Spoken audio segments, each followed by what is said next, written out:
Hey guys, Morphy here. As of recording of this video, I have at least over 200 hours in Baldur's Gate 3, multiple playthroughs, and I think I've finished the game at least twice. And most of the unfinished playthroughs, I'm already at Act 3. I think it's safe to say that I can give an honest review of the game. Who put you in charge? I'll trust my own judgment. Kanyank. So I'm just gonna say it here, Baldur's Gate 3 should be the standard of video games going forward.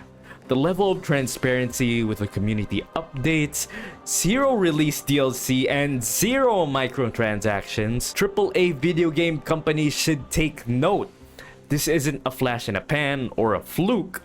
Baldur's Gate 3's success is not some sort of anomaly. Anybody who's ever followed the development of the game knew that this was gonna deliver, and deliver it did. Ay, umakit ka, boy. Tutulak kita, pre. Uy, ano yun? Ikaw yung tinulak! Yung tinulak. Ano ako nahulog? Now, I know I'm writing the game hard, but don't worry, BG3 still has its issues, and I'll gladly explain that further in this video. But Baldur's Gate 3 and Larian Studios deserve all the praise they're currently getting, and I wouldn't be surprised if Baldur's Gate 3 will be in the running for Game of the Year. She's holding a poison. She's holding a poison. What is happening to you there? We're just listening to music here. She's holding a poison in her hand and I'm trying to ask for her help. So, for those who don't know, Baldur's Gate 3 is a turn-based RPG set in the world of Forgotten Realms, 5th edition Dungeons and Dragons. You can play it on single player or multiplayer with your friends. Oh god. Gusto po malag. Wala, tutulong sana sila sa final battle pero okay. Okay lang, wala akong pa. Kaya natin to apat.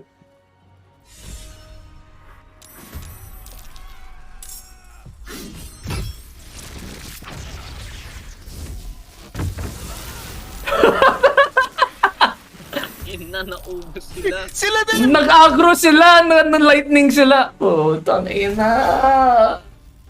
Papatay natin lahat, boy. Oh, tangina ng playthrough na to! Oh my god! Sobrang funny ng gago. Oh my god! Tangina ng playthrough na. Nandun sila sa tubig kanina sa ice storm. Putang inang iyan. It adopts various aspects of D&D in combat. If you played Dungeons and Dragons before, you'll probably most certainly recognize a lot of the spells and skill names.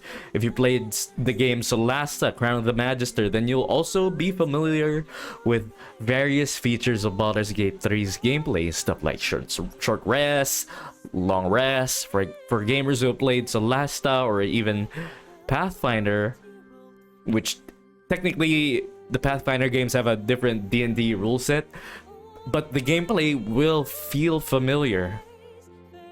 Not to mention, players who have played Larian's previous success, Divinity Original Sin 2, of course, since it's made by the same company, it's gonna feel really familiar.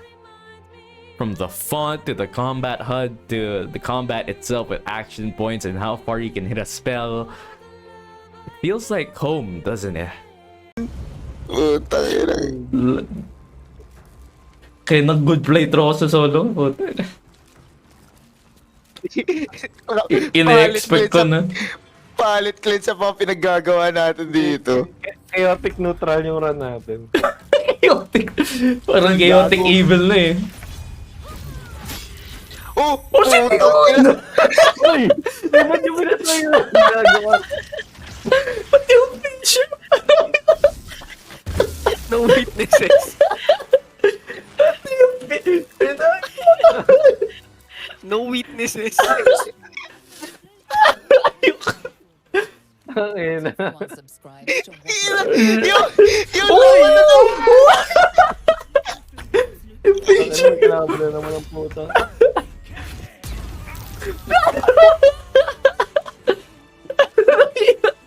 No witnesses. Sis. And combat can range to easy to pretty fucking difficult.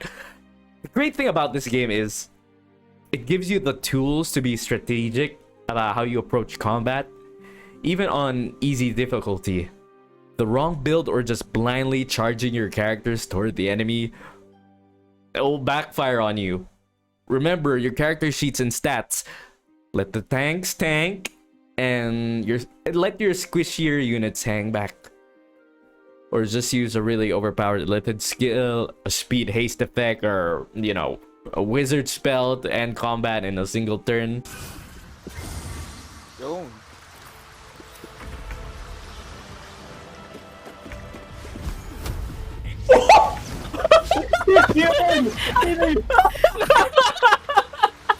Yun, mali ako. Gago, wala akong revive na scroll, pre. Gusto ko lang sa tubig, pre. Ako mali. Nagulat ako, ba't nag-activate agad? Nakina mo iya. Wala akong pang revive na scroll. Wala akong pang revive. Here's the part where I will say, I understand that this game might not be your cup of tea. It's a turn-based strategy game after all, and turn-based isn't really for everyone. Hell, I remember my first time playing Divinity Original Sin. I was pretty overwhelmed. It took me years after to give it another try, and I actually enjoyed it the second time. Plus, I had more experience with turn-based games now after getting addicted to games like Fire Emblem, classic Final Fantasy, even Pokemon, and like Yakuza 7. And of course, I've also played Divinity with friends, so that also helped immensely, playing with people who were better at the game than me. Iyan, nagnanakaw ko nakikita namin. Ang ina mo, Ian. Uy! Uy! Tumawag siya! Nag-entuloy yung... Iyan, ba't mo Naging harapan natin si Shadow! Kampi natin yan eh! Wala na, papatay na natin si Shadowheart. Solid. But I feel like I'll regret it if I don't at least ask the people who don't like turn-based gameplay to at least give BG3 a shot. There's a huge aspect aside from the combat and that Baldur's Gate offers, and it does amazing. And it's the story and role-playing. BG3 succeeds in the world building of Forgotten Realms, and the story is massive.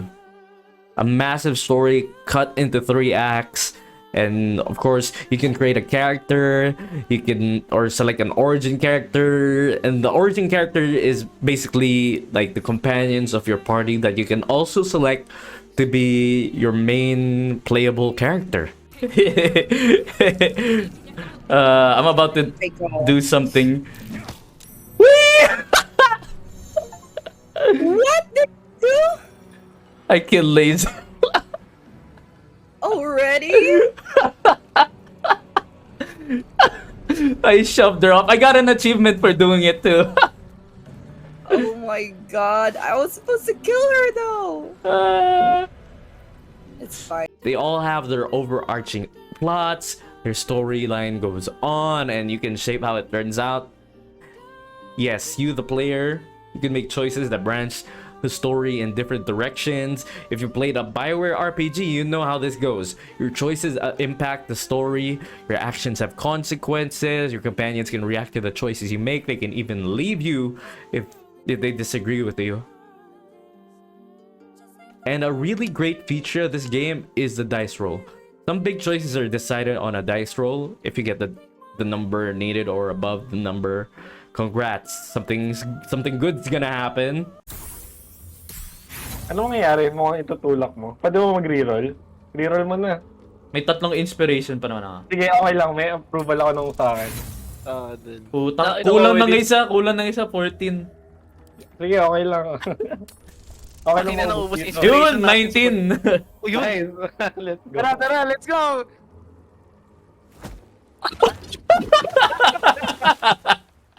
Tangina. And your stats and spells can sometimes play a role in how well your chances are in a dice roll. That goes the same for negative status effects, like being encumbered or being afraid of wolves. You can have disadvantages on dice rolls. You also get the chance to reroll with the inspiration features, but sometimes it's also better to just, choose the option that doesn't have a dice roll, or sometimes it's okay to fail a dice roll. Sometimes you'll get hilarious results. But overall, sometimes it's okay to not persuade or intimidate someone. Now, back to the story and companions. I'd say it's really interesting and immersive. I felt Act 1 and 2 were really strong. Act 3 I'll get to later. And I also liked all the origin characters, and even the non-origin companions that you meet in Act 1 and then get in Act 2. I thought they were all likable and their stories were engaging. Yo, what the?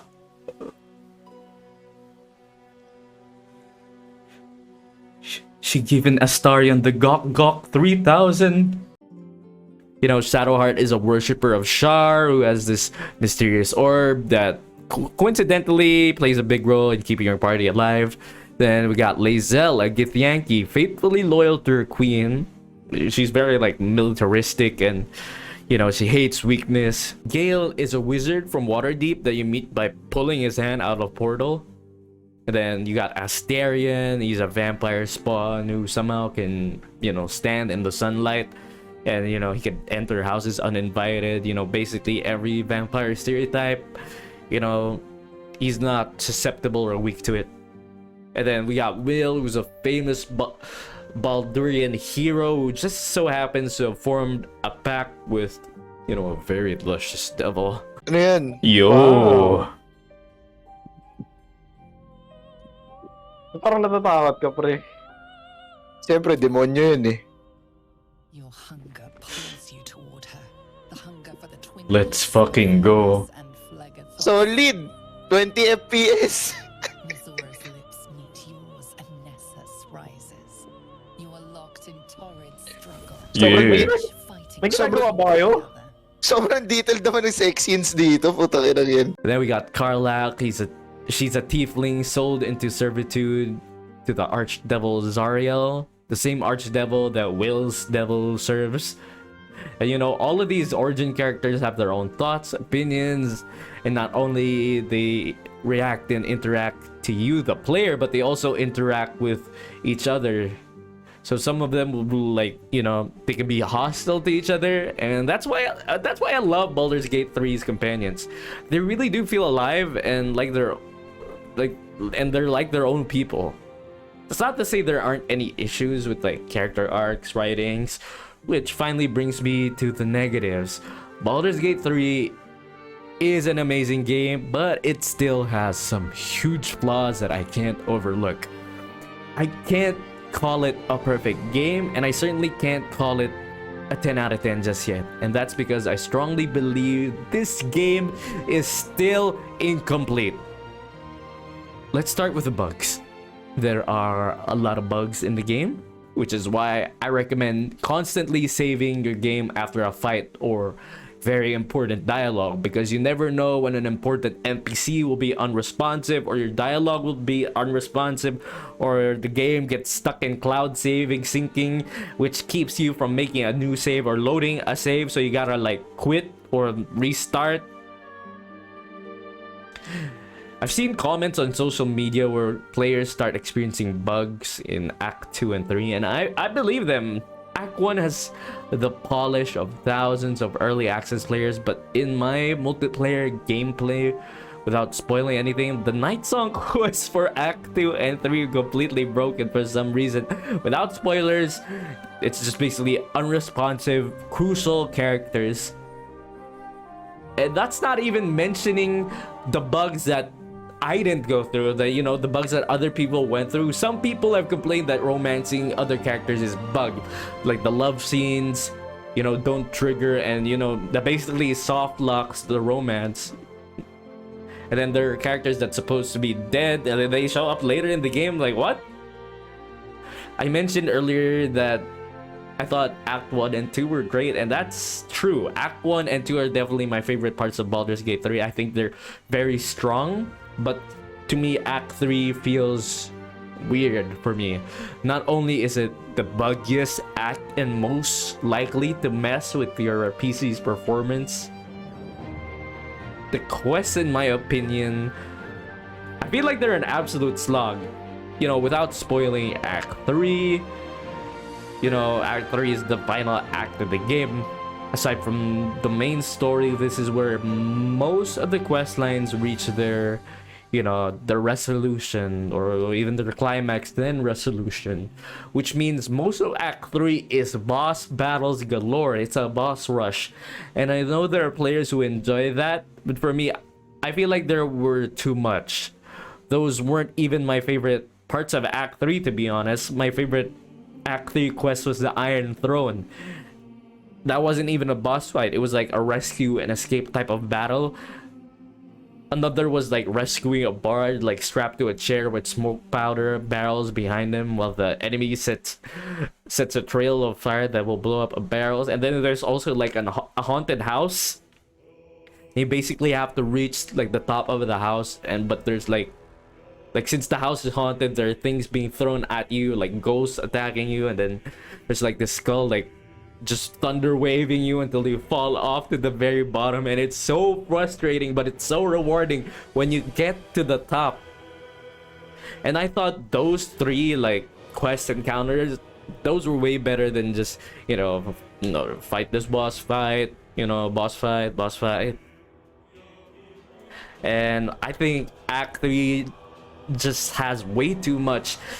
They needed more like non-boss battles, if that makes sense. You know, they should have paced Act 3 better with other content, and, you know, kept those other boss battles for like, you know, an extra act, you know, another portion of the city that we were supposed to get but didn't. Which brings me to something important that needs to be discussed. I mean, this could be hearsay, but personally, I believe it. And that is that there's a Reddit post that lists a bunch of unfinished content for Baldur's Gate 3 that was data mined. Quest lines, dialogues, an entire section of the game, character arcs, epilogues scrapped from the official release. I personally believe this is because of things that were promised to us, such as being able to go to the upper city of Baldur's Gate, and then the thousand, and then, you know, like how we were told there was like thousands of endings, like 17,000, or was it 1,700? Either way, that's a lot. And I do believe that Larian was just being, you know, hyperbolic with that, you know, that like thousands of endings. Whoa. But I do believe there were more endings than what we got, and a lot more, like, you know, maybe an epilogue. Like, I think this game lacks a proper epilogue. The game just ends abruptly. The game doesn't really tell you the state of the world after the game ends. Something that even Divinity Original Sin 2 has. Like, DOS 2 tells you what happens to Fort Joy from Act 1 after you finish the game. But Baldur's Gate 3 can't even tell me if the Myconids are, you know, you're doing good, depending on who you place as the leader of the Myconid colony, who is the sovereign. And, you know, there's no conclusion for your party members too. You can't get a little, you know, I mean, you can get a little scene in the end with your romance option, but you won't know what happens to your other party members. Something that Dragon Age consistently does amazing is show that, you know, how the state of the world is after you finish the game, and like, what are your companions doing after like the end of the story, and you know, Baldur's Gate 3 doesn't have that. Baldur's Gate 3 definitely, you know, you should have that, and BG3 definitely deserves a definitive edition. You know, restore and add the content that was supposed to be in the game. You know, my theory is they moved the release date to August because they didn't want to compete with Starfield, but because they moved the release date earlier, it may have caused some complications, and they had to like cut some content so the game would, you know, would look at least, you know, playable, finished, working.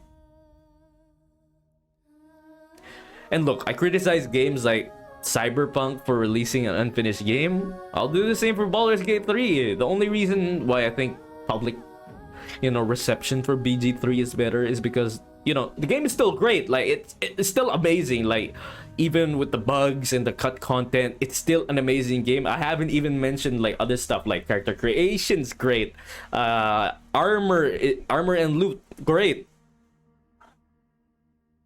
and I think because Larian Studios, this has happened before. Like, the Act 3 for Divinity Original Sin 2 was kind of lacking as well, so they gave the game a definitive edition as well. Like, they fixed the DOS 2, and that's why I strongly believe that it's gonna happen again, and why people aren't as mad.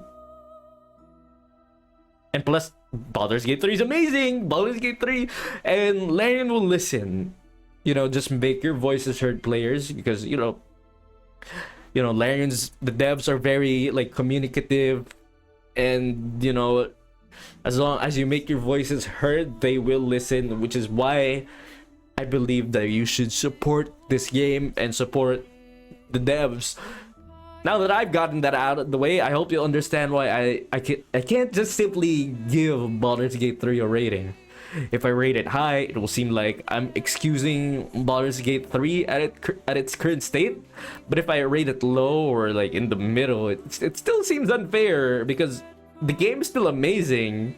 Like, it surpasses expectations, but there's still a lot of setbacks. So you know what I'm just gonna say, buy Baldur's Gate 3. It's still a great game and a one-of-a-kind experience, just from how communicative the games are and the lack of microtransactions and shitty DLC practices. We've become used to like DLC practices, buying things that were supposed to be in the game, buying that extra character, or just more features that are supposed to be in the game. But Larian hasn't shown that kind of greed, and they really listen to the community. It feels like they're making a game for the players and not just to line their pockets. So that's why I'm definitely supporting Larian, and I know they'll fix the issues that Baldur's Gate 3 has. And with that, that's all I gotta say. I'll see you guys in Faerun. Now to start another playthrough. Swear, you would tear the horns off one dragon for plunging into another. You've gained my respect, and more still, my yearning. When I come near, your odor alone is enough to make my neck sweat. Ayo, Lae'zel! Stand on end.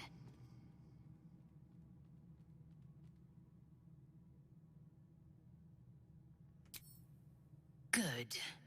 I want to taste you. Perhaps tonight, perhaps later, but I want it all the same. Do you?